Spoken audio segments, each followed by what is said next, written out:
तो नया topic start करते हैं अपने चैप्टर बजटिंग का, जिसका नाम है फंक्शनल बजट्स। ठीक है, functional budget is a budget of income and और expense which applies to a particular function of the business. Functional budget जो है बेसिकली किसी भी इनकम का यानी रेवेन्यू का, सेल्स का या डिफरेंट टाइप्स ऑफ एक्सपेंडिचर जो बिजनेस में लगते हैं उनका बजट होता है। ठीक है, जो मेन फंक्शनल बजट्स हैं जो कि हमने अभी पढ़ने हैं वो ये है sales budget, production budget, raw material usage budget जो ऑलरेडी आप लोग रॉ मटेरियल परचेज बजट, ये सब चीजें जो है ना ऑलरेडी आप MA1 MA2 लेवल पे स्टडी कर चुके हैं। लेबर बजट और ओवरहेड्स बजट। ठीक है, तो वन बाय वन इनको डिस्कस करते हैं, इनकी इलस्ट्रेशंस करते हैं, थोड़े बहुत इनके क्वेश्चंस प्रैक्टिस करते हैं ताकि आपको अंडरस्टैंड हो। तो सेल्स बजट जो है, सेल्स बजट बहुत ही सिंपल है। सेल्स का बजट आपने बनाना हो तो आप क्या करेंगे, आप देखेंगे यार जो आपने यूनिट्स बेचे, ठीक है, यूनिट्स बेचे, यूनिट्स सोल्ड मल्टीप्लाई बाय जो आपने प्लान की है basically, multiply by selling price per unit. ठीक है, अब आपने अपने सेल्स का एक बजट बनाना है तो आपने देखना है कि आपने कितने यूनिट्स बेचने जो आपने प्लान या टारगेट यूनिट सेट किए। ठीक है, मैं यहाँ पर लिख देता हूँ टारगेट यूनिट सोल्ड, कितने आपने करने और कितनी सेलिंग प्राइस पे करने। ठीक है, कितनी सेलिंग प्राइस पे करने। ठीक है, तो उनको आप जब मल्टीप्लाई करेंगे तो आपके पास सेल्स बजट बन जाएगा। टारगेट यूज कर सकते हैं आप, बजटेड यूनिट सोल्ड यूज कर सकते हैं, multiply by budgeted selling price. ठीक है, तो यहाँ पर मैं टारगेट लिख रहा हूँ लेकिन एक ही बात है, target, plan, expected, budgeted, standard. तो सेल्स बजट बनाना सिंपल है कि कितने यूनिट्स आपने बेचने और कितने सेलिंग प्राइस पे बेचने। ठीक है, तो क्योंकि आप प्लानिंग कर रहे हैं ना, बजट का मतलब होता है एडवांस में प्लानिंग करें, यार मैंने इतने यूनिट्स बेचने और इतने का मैंने एक यूनिट बेचना है, उसे आप मल्टीप्लाई करेंगे, जो आंसर आपके पास आएगा वो सेल्स बजट होगा। ठीक है, वो आपका टारगेट होगा जो आपने अचीव करना होगा। सिंपल सी एग्जाम्पल लिखी हुई है, a company makes two products PS and TG, sales for the next year are budgeted to be 5,000 units of PS and 1,000 units of TG. Planned selling price are 95 and 130 per unit. तो दो products आपने बनाने, एक product का नाम PS है, दूसरे product का नाम TG है। एक के आपने 5,000 यूनिट्स बनाने, दूसरे के 1,000 बनाने। सेलिंग प्राइस 95 और 130 है रिस्पेक्टिवली। तो आपने दोनों को मल्टीप्लाई कर दिया तो आपके पास आपका सेल्स बजट आ गया। ठीक है, ये आपका बजट है कि आपने इतना रेवेन्यू जो है वो जनरेट करना है। ठीक है, बजटेड टारगेट आपको ये मिला। तो ये सिंपल सा क्वेश्चन था सेल्स बजट का। अभी टेस्ट अंडरस्टैंडिंग है इसको करते हैं। Company makes two products A and B, एक कंपनी है वो दो प्रोडक्ट बनाती है A और B। The products are sold in the ratio 1:1, यानी कि बराबर की रेशियो में ही वो बनाती है, जितने यूनिट्स उसने A के बनाने उतने यूनिट्स उसने B के बनाने। अब इन्होंने ये चीज आपको दी हुई नहीं है। ठीक है, उसके बाद है जो सेलिंग प्राइसेस है, प्लान सेलिंग प्राइस वो 100 है और 200 है पर यूनिट। ठीक है, रिस्पेक्टिवली, यानी कि प्रोडक्ट A की 100 है, प्रोडक्ट B की 200 है। और कंपनी जो है वो चाह रही है कि अगले साल में जो उनका रेवेन्यू हो वो 900,000 हो। ठीक है, अगले साल में जो उनका रेवेन्यू हो वो 900,000 हो। आपने सेल्स बजट बनाना है। अभी सेल्स बजट का मैंने आपको फॉर्मूला बताया था कि जो आपने यूनिट्स बेचने, जो प्लान यूनिट सोल्ड है, US का मतलब यूनिट सोल्ड और प्लान सेलिंग प्राइस है। ठीक है, बजट है तो सारी चीजें प्लान या बजटेड है। तो सेलिंग प्राइस तो आपको चलो दोनों प्रोडक्ट की पता है, ए की पता है, बी की पता है, लेकिन यूनिट्स कितने जो है ना आपने बेचने ये अब आपको नहीं पता। ठीक है, तो अब ये हमने निकालना है, बड़ा इंटरेस्टिंग है, मैं आपको सवाल कराता हूँ। टोटल जो रेवेन्यू आपने दोनों से जनरेट करना है ना वो है 900,000। ठीक है, और आप जो है वो एक 1:1 बेचो, यानी कि जितने यूनिट्स आप ए के बेचते हो उतने यूनिट्स आप बी के बेच रहे हो। ठीक है, तो अब क्या करेंगे हम, एक अगर मिक्स में लूं, एक मिक्स का मतलब है कि अगर मैं दोनों प्रोडक्ट ए और बी बेचूं, अगर एक मिक्स का मतलब है ना कि वन मिक्स का मतलब है अगर मैं एक ए का प्रोडक्ट बेचूं और एक बी का बेचूं तो मैं कितने पैसे कमा सकता हूँ। ए से मैं 100 कमा सकता हूँ और बी से मैं 200 कमा सकता हूँ। ठीक है, यानी कि एक मिक्स का मतलब है अगर मैं एक यूनिट ए का बेचूं और एक यूनिट बी का बेचूं तो मैं 300 कमा सकता हूँ। ठीक है, टोटल रेवेन्यू जो आपने कमाना है वो है 900,000। तो 900,000 को जब मैं 300 मिक्सेस से डिवाइड करूंगा, 300 से डिवाइड करूंगा। ठीक है, मैं अब आपको बताता हूँ आंसर जो आएगा वो क्या आएगा। 900,000 टोटल रेवेन्यू आपने अर्न करना है और एक मिक्स से आप 300 रेवेन्यू अर्न करते हो। इसका मतलब है टोटल आपके 3,000 मिक्सेस आएंगे। 3,000 मिक्सेस, यानी कि अगर आप 3,000 दफा, 3,000 मिक्सेस का ये मतलब है अगर आप 3,000 दफा एक यूनिट बी का बेचेंगे तब जाके आप ये रेवेन्यू कमाएंगे। ठीक है, तो अब मैं प्लान्ड रेवेन्यू उनका निकाल लेता हूँ, मैं डायरेक्ट ही निकाल लेता हूँ। ए का मैं कैसे निकालूंगा, 300 जो है मिक्सेस, 3,000 जो मिक्सेस हैं उसमें से अगर मैं ए को सेपरेट कर लूँ तो एक कितनी सेलिंग प्राइस में मैं बेचूंगा, 100 पे बेचूंगा, तो 3,000 टाइम 100 कितना आ जाएगा मेरे पास, 300,000 रेवेन्यू आ जाएगा। ठीक है, और अगर मैं बी को बेचूं, अगर जो मिक्सेस में ए और बी दोनों शामिल है ना, तो मैं अगर बी को सेपरेट कर दूं तो अगर सिर्फ और सिर्फ मैं बी के बेचूं और तो 3,000, अगर मिक्स एक 3,000 मिक्सेज है और मैं बी को 200 पे बेच रहा हूँ, इसका मतलब है तो मैं बी से कितना कमाऊंगा, 600,000 रेवेन्यू कमाऊंगा। ठीक है, अब आप गौर से देखिए, जब आप इस रेवेन्यू को टोटल करेंगे तो आपके पास 900,000 ही आ रहा है, जो रेवेन्यू आपको रिक्वायर्ड था। और ये जो यूनिट सोल्ड आ रहे हैं ये भी बराबर ही है, और यही तो लिखा हुआ था कि 1:1 में आप सेल कर रहे हो, ये सेलिंग प्राइस है, और आपने टोटल रेवेन्यू इतना अर्न करना है।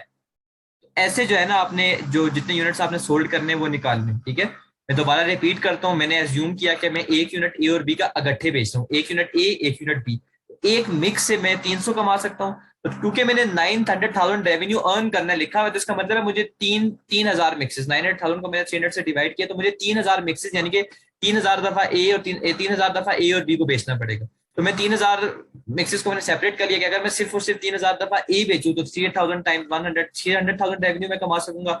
और मैं 3,000 दफा बी बेचूं तो 3,000 मल्टीप्लाई बाय 200 में 600,000 रेवेन्यू कमा सकता हूँ। जो टोटल मेरा आएगा वो आएगा 900,000। तो ये था आपका सेल बजट, ठीक है, सिंपल सा बजट था।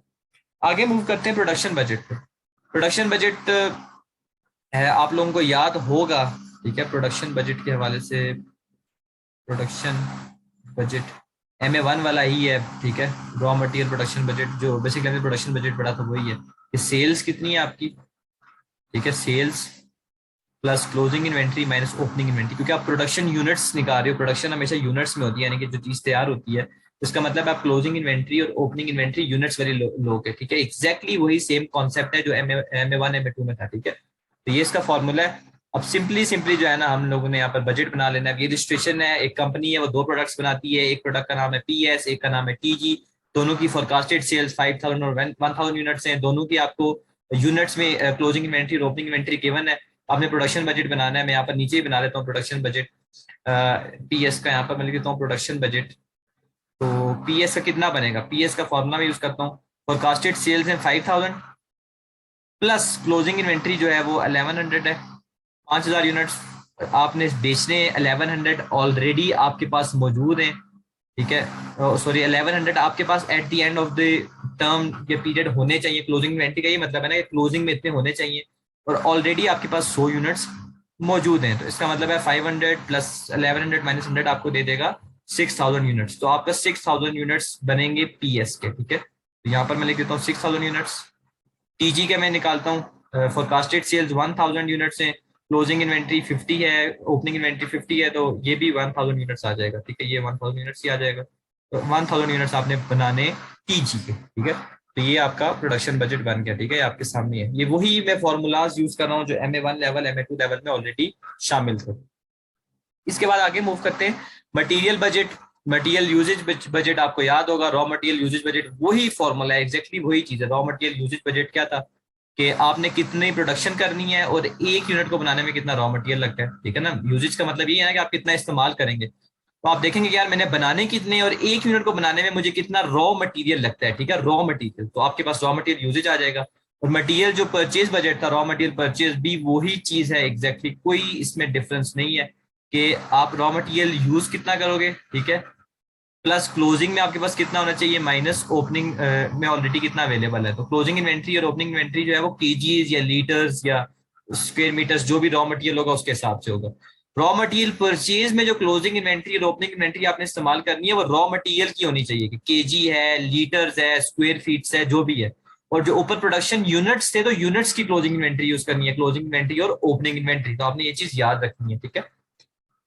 अब इलिस्ट्रेशन 4 करते हैं। ये सब कुछ आपको दिया हुआ है।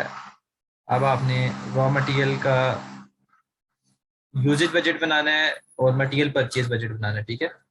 कितना रॉ मटेरियल आप इस्तेमाल करेंगे और कितना रॉ मटेरियल परचेज करेंगे। तो रीड करते हैं। A company produce PS and TG and has budgeted production of 6,000 units and 1,000 units. ये उसी का आगे फॉरवर्ड हो रहा है क्वेश्चन जो हमने पिछले सॉल्व कितने इलिस्ट्रेशन हुई। प्रोडक्शन बजटेड प्रोडक्शन आपको दी हुई है, ठीक है। डाटा भी आपको दिया हुआ है कि जो PS है, PS जो प्रोडक्ट है उसमें जो रॉ मटेरियल X है उसके 12 kgs चाहिए, ठीक है। और जो रॉ मटेरियल Y है उसके 6 kgs चाहिए। और जो आपका प्रोडक्ट है TG उसमें जो रॉ मटेरियल X है उसके आपको 12 kgs चाहिए और 8 kgs रॉ मटेरियल Y के चाहिए, ठीक है। लिखा हुआ है kg। यानी कि एक यूनिट को बनाने में PS TG और जो प्रोडक्ट आप बना रहे हो ना उनको बनाने में आपको बेसिकली दो तरह के रॉ मटेरियल्स चाहिए, ठीक है, दो तरह के रॉ मटेरियल्स। तो अब हम स्टार्ट करते हैं। पहले तो मैं निकाल लेता हूँ आपका मटेरियल का यूजेज बजट, ठीक है। मटेरियल यूजेज बजट में यहाँ पर पीएस का निकाल लेता हूँ, यहाँ पर मैं कैलकुलेशन कर लेता हूँ टीजी की, ठीक है। मटेरियल यूजेज बजट निकालते हैं। अब मटेरियल जो हमने यूजेज बजट निकालना है, क्योंकि दो तरह के मटेरियल यूज हो रहे हैं तो हमें दोनों का निकालना पड़ेगा, ठीक है। निकालते हैं फिर। यूजेज बजट का फॉर्मूला क्या था? यूजेज बजट का फॉर्मूला था कि कितनी प्रोडक्शन आपने करनी है multiply by raw material per unit, ठीक है। तो 6000 यूनिट्स आपने पीएस के बनाने, यहाँ पर एक हमें दो निकालने पड़ेंगे यूजेज बजट, क्योंकि दो तरह के रॉ मटेरियल इस्तेमाल करें ना, कि रॉ मटेरियल एक्स का कितना यूजेज बजट है और वाई का कितना है, एक्स वाई, एक्स और वाई। मैं वर्किंग यहीं पे कर लेता हूँ, ठीक है, क्योंकि वहाँ पर स्पेस नहीं है। तो प्रोडक्ट एक्स का पहले मैं निकालता हूँ। 6000 यूनिट्स आपने बनाने, वर्किंग वन में यहाँ पर करूँ, पहले मैं निकालता हूँ पीएस की, ठीक है। 6000 यूनिट्स आपने पीएस के बनाने, और एक यूनिट को बनाने में प्रोडक्ट एक्स से कितने केजी चाहिए होते हैं? 12। तो 6000 टाइम्स 12 72,000 केजी, यानी कि पीएस को बनाने के लिए रॉ मटेरियल एक्स आपको 72,000 केजी चाहिए। मैं यहाँ पर लिख लेता हूँ 72,000 केजी, ठीक है। और वर्किंग में यहाँ पर दोबारा कर लेता हूँ, वर्किंग टू लिख देता हूँ कि टीजी को बनाने के लिए रॉ मटेरियल एक्स कितना चाहिए। एक यूनिट टीजी के बनाने के लिए आपको 12 केजी चाहिए रॉ मटेरियल एक्स का। तो क्योंकि आपने 1000 यूनिट्स बनाने, तो 1000 टाइम्स 12, 1000 टाइम्स 12, ये देखिए मैं ये वाला ले रहा हूँ, आपको 12,000 केजी चाहिए होंगे। 12,000 केजी। तो पीएस को बनाने के लिए आपको 12,000 केजी चाहिए रॉ मटेरियल वाई के। देखिए रॉ मटेरियल के दो बजट्स बनेंगे, रॉ मटेरियल क्योंकि दो हैं तो दो बजट्स बनेंगे। अब मैं यहाँ पर वर्किंग थ्री यहाँ पर कर लेता हूँ, ठीक है। टीजी के लिए, टीजी के लिए रॉ मटेरियल जो एक्स है वो कितना चाहिए होगा टीजी के लिए, यहाँ पर मैं लिख देता हूँ 72,000 केजी एक्स और वाई। टीजी के आपने 1000 यूनिट्स बनाने, और एक यूनिट को बनाने के लिए आपको बेसिकली टीजी जो है, ठीक है, टीजी के 1000 यूनिट्स आपने बनाने, और एक यूनिट को बनाने के लिए 12 केजी चाहिए रॉ मटेरियल एक्स का। तो 12,000 केजी यहाँ पर भी आ गया।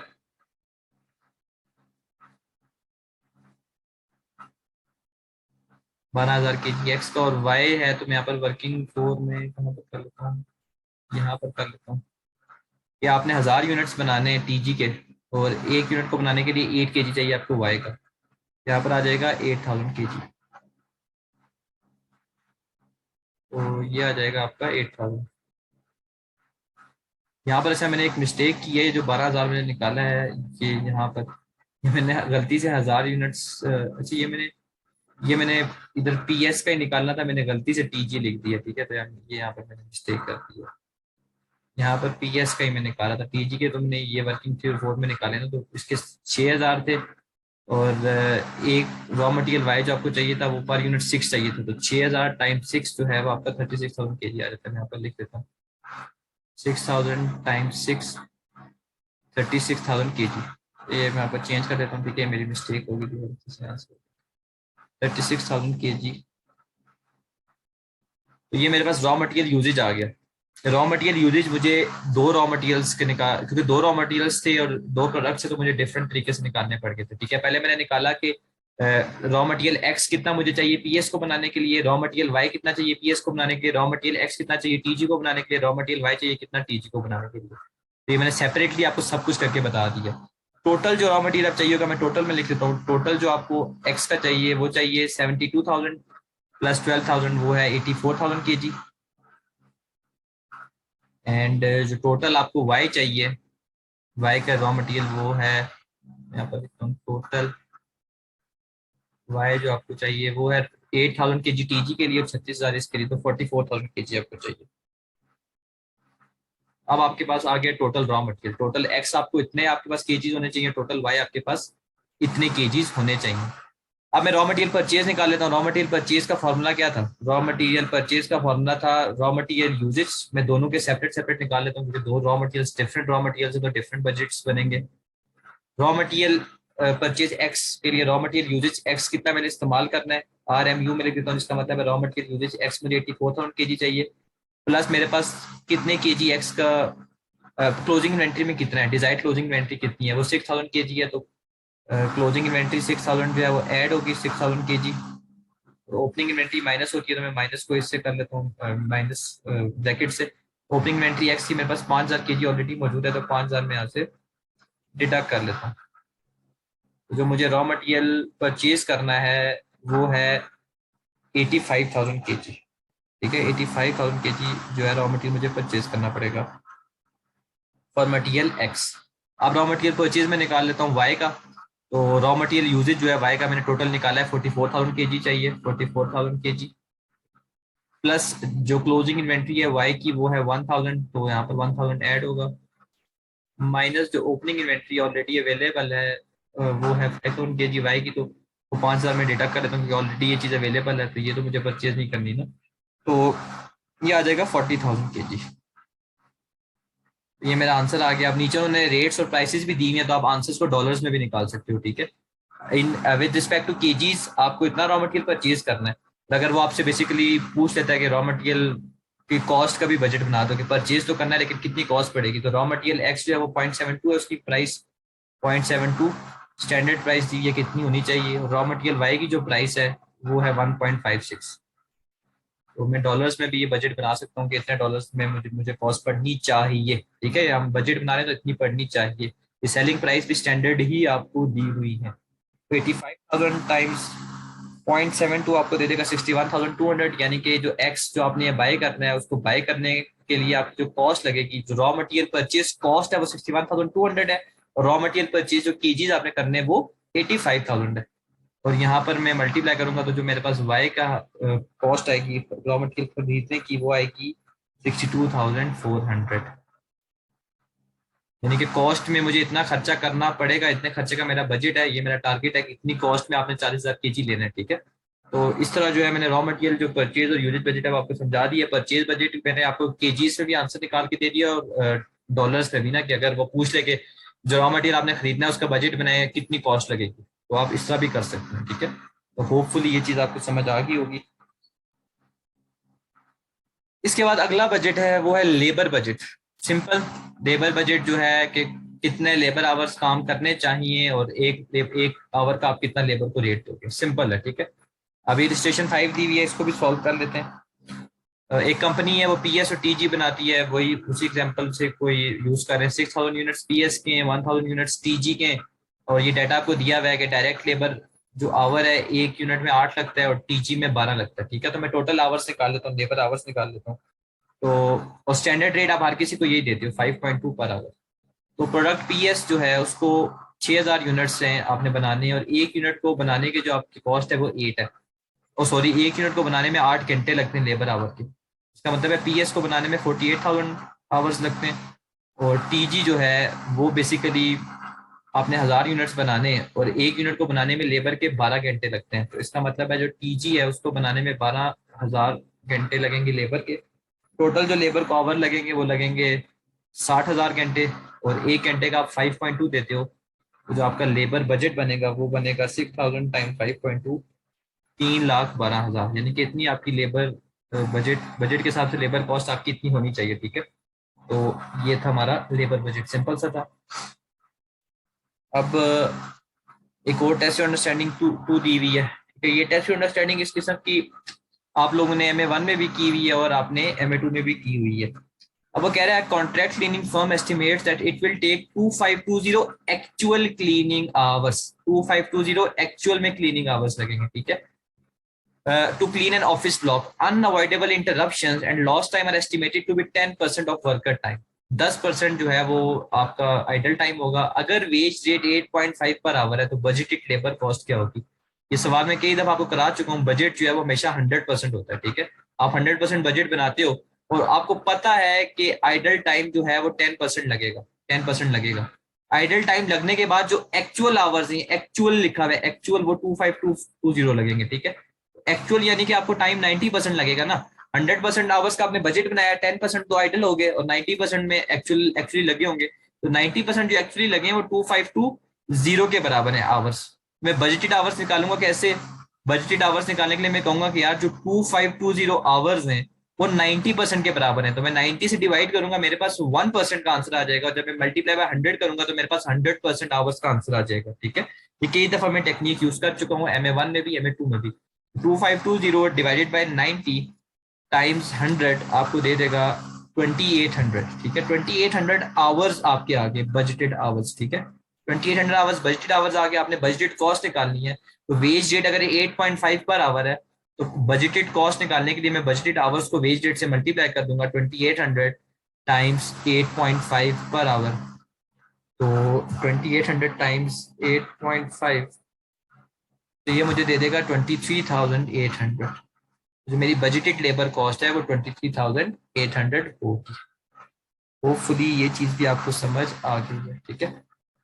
इसके बाद आगे मूव करते हैं ओवरहेड्स बजट की तरफ। ओवरहेड बजट, अब ओवरहेड्स बजट में आपने क्या देखना है, लेबर बजट में आपने देखा था लेबर कॉस्ट कितनी लगती है। ओवरहेड बजट में आपने ये देखना है कि जो आपके ओवरहेड्स है उनकी कॉस्ट कितनी लगती है, सिंपल, ठीक है। तो वो ओवरहेड का आपको रेट दिया गया है, रेट को मल्टीप्लाई करते हैं आवर्स से, जिस हिसाब से आप एब्जॉर्ब करवाते हैं या जिस हिसाब से आप शामिल करवाते हैं कॉस्ट में मल्टीप्लाई करते हैं, सिंपल, ठीक है। कर लेते हैं, सिंपल सा क्वेश्चन है, वही क्वेश्चन है। 6,000 यूनिट्स प्रोडक्ट पीएस के बनाने, 1,000 यूनिट्स प्रोडक्ट टीजी के बनाने, वही टाइम अब मशीन आवर इन्होंने दिया है, ठीक है, कि पीएस को बनाने में 8 घंटे लगते हैं मशीन के, टीजी को बनाने में 12 घंटे लगते हैं मशीन के। ओवरहेड्स जो आप शामिल कराते हो, जो वेरिएबल ओवरहेड्स हैं, आप $1.54 पर आवर शामिल कराते हो कॉस्ट में, और 0.54 पर आवर आप फिक्स के शामिल कराते हो। ओवरहेड बजट निकालना है तो उसी तरह निकालना है, टोटल आवर्स निकालने हैं आपने बेसिकली, और उनको मल्टीप्लाई कर देना है कॉस्ट से, ठीक है। पहले तो मैं आवर्स निकाल लेता हूँ। प्रोडक्ट पीएस जो है उसको बनाने में जो आवर्स चाहिए, 6,000 यूनिट्स आपने बनाने, और एक यूनिट मशीन के 8 घंटे लेता है, इसका मतलब है 48,000 आ गए। और टीजी जो है वो आपने 1,000 बनाने, और 1 घंटे के मशीन जो है एक यूनिट को बनाने में 12 घंटे लेती है, तो 12,000 आ जाएगा, ठीक है। 12,000, तो टोटल आवर्स जो आपको लगेंगे वो 60,000 आवर्स लगेंगे। तो अब आपने ओवरहेड शामिल कराने 60,000 आवर्स, तो आपने, अब दो तरह के ओवरहेड्स हैं, वेरिएबल भी और फिक्स भी हैं। तो एक तो आसान काम यही है कि अगर आपने वेरिएबल ओवरहेड का बजट बनाना है तो आप जो आवर्स है उनको वेरिएबल कॉस्ट से मल्टीप्लाई कर दो 1.54 से, और आपने अगर फिक्स ओवरहेड का बजट बनाना है तो आप 60,000 को 0.54 से मल्टीप्लाई कर दो। अगर आपसे वो टोटल ओवरहेड बजट कहता है तो आप 1.54 प्लस 0.54 को ऐड कर दो, डायरेक्ट मल्टीप्लाई कर दो 60,000 से, ठीक है। तो ये सिंपल सा है। तो सेपरेट बजट अगर वो बताता है तो 92,400 जो है वो वेरिएबल ओवरहेड की कॉस्ट आपकी आनी चाहिए, एंड 32,400 आपकी फिक्स ओवरहेड की कॉस्ट आनी चाहिए। तो इसका मतलब है जो टोटल कॉस्ट आपकी आनी चाहिए वो होगी 1,24,800। टोटल ओवरहेड का आपका बजट बन गया। तो इसके साथ जो है ये वाला काम भी हो गया है।